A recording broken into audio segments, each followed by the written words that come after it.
Hey, what is going on, everyone? Welcome back to the channel. Hope you're having a fantastic start to your day. Now, in today's video, I wanted to do another very quick lesson on how to build out this Tinder profile grid thing that we have inside of the simulator over here. So in the very last lesson, we were able to kind of mock up a header that kind of looks like this inside of Interface Builder. And this header allows us to resize the entire header, and the contents inside of it will adjust the size of itself accordingly. So the right side is a stack view that is 1/3 the width of the entire header. So what that means is if the header is really wide, it'll just adjust itself really easily. And we have one image view on the left side and another stack view on the bottom left. So the question is, how exactly do I even get this header inside of my application so that when I run it, I should see 6 images at the very top, right? Well, in today's video, I want to show you exactly how to register this header for a collection view. And I would like to start off by going into the project folder over here. And I want to actually create a brand new controller file that subclasses UI collection view controller so that I can actually render out a UI collection view. And so let's just double click on that, and I'm just going to call this profile controller. That name seems to make sense to me. The first thing you would like to do is to import UIKit, which allows me to create a subclass that will be subclassing UI collection view controller. So make sure you type that out correctly. For the name, let's call it the same exact string as we kind of named over here for the file, profile controller. And for the code, let's just say this over here, view did load, call super view did load. All right. Now, because I actually want to see what's going on in this profile controller, I'm going to set the background color equal to something really bright, like .red. And now I'm ready to actually load up this profile controller somehow, somewhere. So first thing you want to do is to hit Command B to build your project. And then let's head on over to app delegate. And inside of this method called did finish launching with options, we're going to manually create our window because we're not going to be using the storyboard, surprise, and instead we'll be doing things programmatically inside of this series. So window, you have to create it yourself, and then you need to make it visible as well with make key invisible. It's kind of a confusing name, but that's what you got to do. And the third thing you have to type out here is to set the root view controller of your entire application. So the root can be anything that subclasses UI view controller like that. And because normally for an app, we have a navigation bar at the very top there, this profile thing, we would like to set a UI navigation controller instead and just wrap something else as the root for that navigation controller. And so this root view controller over here is going to be that profile controller. So I'm going to construct a new instance of a profile controller. So when you construct this guy, you have a couple of different options to choose from. You want to make sure you use collection view layout. Otherwise, I believe your application will crash. And inside of here, we'll construct UI collection view flow layout and use a blank constructor like that. Now, a lot of people have gone through all of these exercises on YouTube, and sometimes they'll create this guy without the flow word right there, and this will most likely not work. So it says that this is an abstract class for generating a layout information, and whenever you are messing with abstract classes, you pretty much never want to construct an instance of an abstract class. Instead, you use something that is a subclass of an abstract class, and that's this flow layout thing. All right, so make sure you include that, otherwise your application will most likely not work. So the profile controller fits in there, and if you run your application now, you should see the red collection view that we set as the profile controller over here. So inside of view did load, collection view, background color of red. And that's pretty good, right? What this means is we're now ready to add even more custom code inside of our application profile controller. So for example, you can say navigation item.title equals, I don't know, profile. That makes sense. If you want to make the actual title very large, you can say navigation controller, navigation bar dot prefers large titles equals to true. and you can run your application again. But let me set the collection view's background color to white, and now we can rerun. And basically we have this collection view thing over here. You can't really tell what it is, but we have the large profile title up there. And one last thing I would like to do for the setup work is to set the collection views always bounce vertical property equals to true as well. So whenever you have a list or some kind of scroll view, if you don't set this property to true, you won't get this effect where you can drag it if it's totally empty. So this is what I like to do. All right, so good stuff there. And the reason why I'm using a collection view instead of a table view is because whenever you have a header for a table view, it kind of like sticks. That effect is called like a sticky header, and you don't really want it to stick, and you just want it to scroll with the entire list. All right, so that's why I have a collection view. And now we're ready to actually use the header that we constructed in the last lesson inside of our collection view. And let me show you how to do that over here. So the first thing you need to do is to register a header nib file. So you call collection view register, and you want to use this method called of register nib with this supplementary view of kind and some kind of header or reuse identifier for your header. And the reuse identifier I'll create right now so that I don't forget later. So let's call this header ID. And you just want to make sure that it's a string that you can use later on. And if you wanted to make this file private as well, you can do that. And the next thing is to fill up the first parameter here with the actual nib. So what is this nib thing? Well, let's construct a header nib equals UI nib. And this nib, we use the constructor of nib name and bundle. So this bundle over here, if you just use nil and just fill it up like that, click on this. On the right side, it says that bundle or nil is that second parameter, the bundle in which to search for the nib file.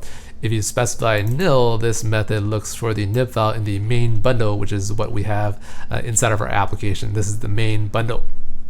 Okay. So the nib name is just going to be whatever you call your header file. So just say header, and you want to omit the .zib. And now you can use the header nib as the register first parameter. And for the view of kind, this second parameter, you want to use one of two different values. So let me show you what those values are. You can say UI collection element kind section header. So I like to say like that. That'll get me to it.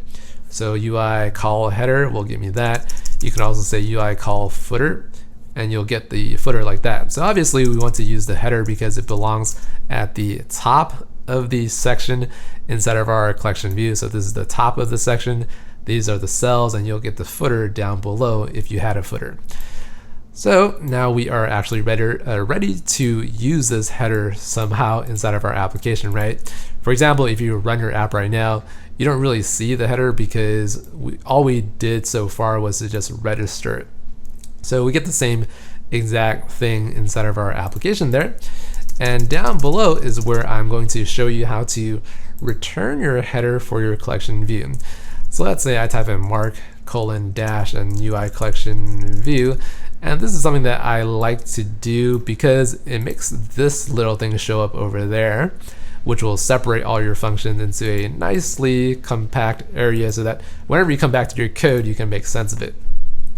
All right, so for the UI collection view down here, you want to override a couple of different methods. So the first method we actually have to override is this method over here called view for supplementary. So just hit enter, and you get this really long named method. And what you have to do over here is to first fix the override in the front like that. And you have to dequeue some kind of header from your collection view. So let's say let header equals collection view. Dequeue this guy, dequeue supplementary view of kind. So this first parameter over here, we'll use kind from that. For the ID, we'll use the header ID up there because we want to dequeue the thing that we registered up here using this header ID, which is this header nib file. And for the index path, we'll copy that and paste that in there as well. Finally, we just say return header. Now, if you run this, you won't really get anything at all inside of your application because you haven't really given your header a size at all. So let's say we also override, let's see, a reference size header. And you don't really get this method to autocomplete because you haven't given your class this protocol conformance. And let's see, UI collection, view, delegate, flow layout, a really long name, but this protocol allows you to specify sizes for your collection view items. So now if you say header, you'll get this method to show up, and make sure you get the header one instead of the footer one, obviously, because that's not going to work. So for this guy, you need to return some kind of CG size object as the signature tells you to do so. So return, and I'm going to use .init, and you'll get a lot of these different methods. And you can use return CG size as well if you wanted to do that. And we use the width and height constructor for this object. So the width, let's just say view frame width. That'll give me the entire width over there of my view.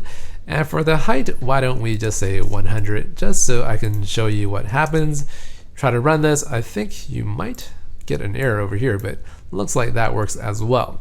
So sometimes you don't have to provide the override. It's kind of confusing, but this seems to work. And that's the 100 height header that we get for our application. And obviously it doesn't look like this because the height is incorrect. So I would like to provide some kind of height that makes a little bit more sense, and this might be a little bit tricky, but I'm going to give it the same height as the width so that I can preserve a 1:1 aspect ratio square. And let's see what happens, right? So for the method of reference size, let's change the 100 to view frame width as well. And run this, and I don't think it's going to be perfect because some of the constraints might be wrong.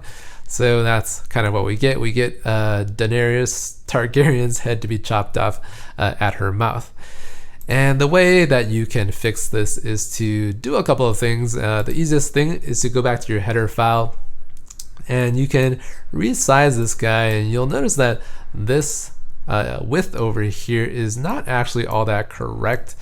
So what I'm going to do, just to show you what the answer, the solution is to go over here, click on this stack view, and down here is the actual width constraint. So you can click on that. And so we have the constraint as the width of this thing is 1/3 of the width of the entire view. And you want to provide a constant in here to make the width a little bit smaller. So I'm going to give it a value of 24 or maybe 16. Let's see, it's 24, I think that's correct. So 24, and so you kind of see it kind of shrunk a little bit, right? So this is real time, 32, and I believe 24 is the right value. So once you do that, I think everything should fix itself in terms of the height of the header. So let me run my app, and that's as close as I guess I want to be. Maybe part of her neck is still being cut off, but I think I'm fine with this. And in order to kind of confirm what you're seeing for the height of your header, you can go back to the profile controller. And for the view for the supplementary element of kind, you can say header.background color equals .red, or let's just say .blue this time. So this will give us a little bit of variation in terms of our background color. So the blue is over there. I believe the height is a little bit tall, but it seems to be okay for me. And that's pretty much how we dequeue our header inside of our collection view. And you kind of see how easy it is, right? You just want to make sure that you provide the actual dequeuing of your view for supplementary element method over here. And then you also want to provide a size for the entire header using this reference size method. Okay, so now that we have the header being rendered out inside of the top of our collection view, what I would like to show you how to do now is to customize each and every one of these images so that we can get a different image per cell or per image view inside of our top grid. And we also want to provide this digit over here, this index of 1, 2, 3, 4, 5, and 6, and also the rounded corners for each one of these image views. So how do we do that, and how do we make it easy on ourselves, right? That's the most important thing to ask yourself whenever you're building out a feature, how to make it super easy so that it's not hard to maintain later down the road. Well, there are a couple of different tricks of doing this, and because we're using a interface builder file, I'm going to show you something else that you can do with it. So let me move that out of the way, and I'm going to go over here here for the header. And there's something over here that you can actually provide called like user defined runtime attributes. And we're going to be using this little column over here, this section, to provide our image views with some special values. All right, so I want to walk you through how to do this by first going over here and creating a brand new file that represents each one of those image views as a custom class. So let's call this, Tinder image view. That is a pretty good name. And for the import, let's import UI kit. And for the class, we'll subclass UI image view. All right, let's see, for the class name, let's call this Tinder image view. And for the code itself, what do we want to do? Well, there's a kind of a property on a UI image view or any type of class. You can say IB inspectable. And what we want to do with this is to create a custom property on here. I'm going to call it image index. And for these inspectable properties, you want to make sure that you provide something that is compilable in Objective-C, otherwise it doesn't work. So you want to just do that and just say bang or exclamation mark. And inside of here, you can say did set. Now, what you can also do is to print out what image index is going to be whenever you set this property over there. Now, the question is, where do we set this property? Well, we're going to set it inside of the header nib file. So let's copy that. And why don't I move this in here while I'm at it? So header.zip is over there. And now what I want to do is to click on this file and change the custom class to Tinder image view, which is down there. And I'm just going to do this for this and this as well. So Tinder image view. And now these three top images are that subclass. And for the user defined attributes, you can click on this and specify image index. So let's just type it in for the first one. For the type, we'll say number, which is an NS number. For the value, we'll use 1. All right, so that's how that property is going to be set. We will do the same thing with the key path of image index. For the number over here, this is going to be value of 2. This is going to be the exact same thing. So let's just do this like that, double click on that and get a value of 3. All right, so obviously this isn't going to be type safe. So if you type this stuff wrong, you're going to get some problems in your app. And that's kind of one downside of using the interface builder. This stuff, if you type it out wrong, is going to be very hard to debug sometimes. All right, so now that we have the subclass for each one of those images kind of done correctly, and we've also set the printing over here, we should be able to run our application. All right, so now our application is fully loaded up, and as you can kind of tell, nothing has really changed, right? Except for the fact that we're printing out these 3 numbers down below of 2, 3, and 1, and we're pretty much printing out the image index over here. If you put a breakpoint on line 16, you'll actually hit that for the 3 images that you've subclassed as Tinder image view. So 1, 2, and 3. And we get those 3 statements down here. It's not going to be in the right order because the image views, they don't actually have an order in which they are rendered. And so that's why it's kind of random down there. All right, so now that you have the image index, you can actually customize the images to be whatever you want. And the way that I've set up the assets in this file is to have the nearest 1, 2, and up to 6. So let me just copy this guy, go back 1 file, and for the Tinder image view, let's say let image name equals something. So let's see, some kind of string with the 1. Let me remove the 1, and over here you can use a string interpolation of, let's see, image index dot, I think a string value. So for NS number, you can say image index dot string value. You'll get the actual string out of it.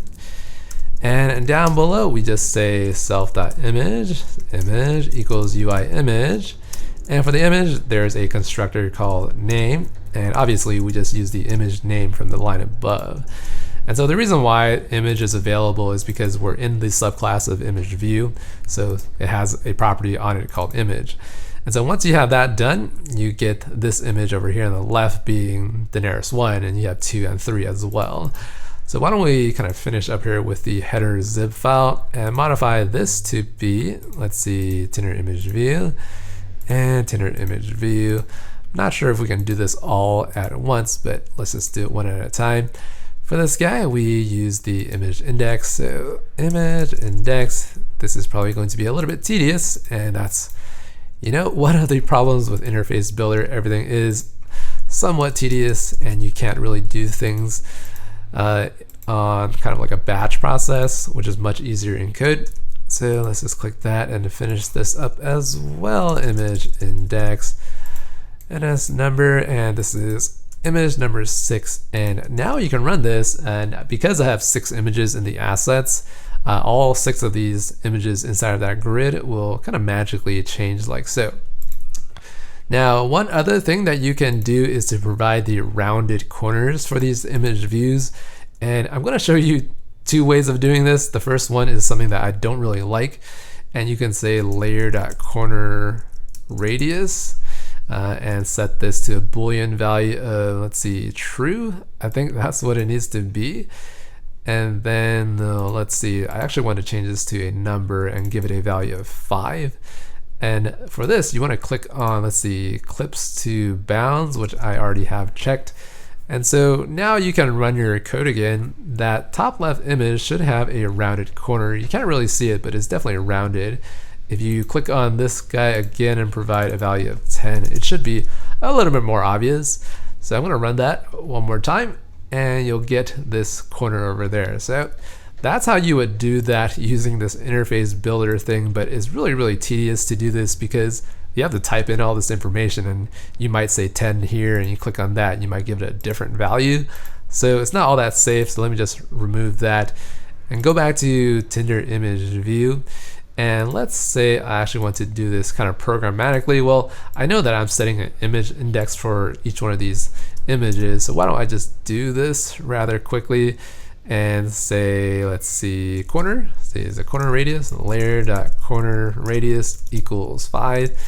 And all of the image views will have this layer corner radius because you just do it all in code, and voila, everything is magically rounded off like that. All right, let's see, how much time do I have? I think I'm at the 28-minute mark. Do I want to show you how to create this label on the top left that says 1, 2, 3, 4, 5, and 6? Well, let's just go ahead and do that quickly here. So for the image view, you can create this programmatically, which is what I think will be a little bit faster. So UI label equals some kind of label. This guy, let's just call this image index label. Inside of here, create it like that and return the label. And then for this thing over here, you can say label.text color equals .white. And now you have to actually add this inside of your image view somehow. And the easiest way of doing this is to override the coder constructor. So every time you construct a header or anything inside of Interface Builder or Storyboard, you have to, let's see, override the required init method of coder. And this method is called every time Interface Builder draws something out inside of the layout. And for this guy, you want to provide the super call as well with coder and call a decoder, which is that over there. Now you can say add subview of the image index label. And this guy, I believe you might want to say image index label translates equals to false. And then I'm going to use some constraints here. Okay, so image index label dot top anchor constraint with, let's see, I think I might want to use, let's see, equal to. And this guy, let's just say the top anchor. So for each of these image views, this is the top anchor up there. And you can say constant as well to provide some type of constant. I'll give a value of 8 and say is active equals to true. I'm also going to use a leading anchor, which is the left anchor, constrain this to the leading anchor of the image as well, and use a constant of 8 is active to true. And so if you just set the label's text to something like text equals, SSS, run this again, you'll have that label on the top left corner because I believe I've done it correctly, and you'll see SSS on all of these images, and it's very faint on the top left, but it's definitely there. You can say label.font equals UI font, bold system font of, 18, that's pretty large. And then finally, you can change the actual labels text inside of the image index property setter. So you can say image index label dot text equals image index, and because it's a number, you want to grab the string value out of it. And so every time you modify the image index in the beginning, it's going to modify the label as well. So that's why you get 1, 2, 3, 4, 5, and 6.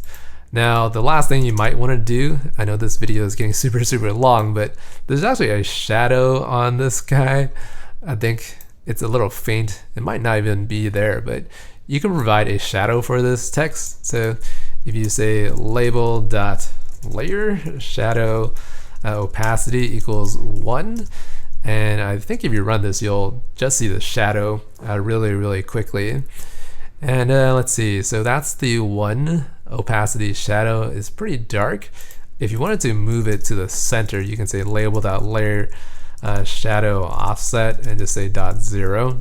And if you bring that to 0.7 or something a little bit lower than 1, the shadow is going to appear less dramatic, and that's kind of what you get. Obviously, you can modify that to be whatever you want it to be. And that's how we register a header and modify everything so that we get the image index and the custom images all done kind of in the interface builder and kind of in code at the same time. So you get kind of the best of both worlds. All right, that's going to wrap it up for today's rather long lesson. If you are interested in learning more about Swift development, make sure to check out the brand new podcast course using the link down below. Inside of this course, we're using some of the very same techniques of drawing out some of the UI by registering cells, as well as registering headers for the UI table view and UI collection view components inside of our app. So if you want to check out what the full application is all about, make sure to click on the link down below. And if you want to download the source code for today's video, the link is down below as well. Finally, if you liked today's video, make sure to give it a thumbs up and also consider subscribing to the channel. That's going to be it for today. Hopefully, I'll see you in the next video. Bye bye, guys.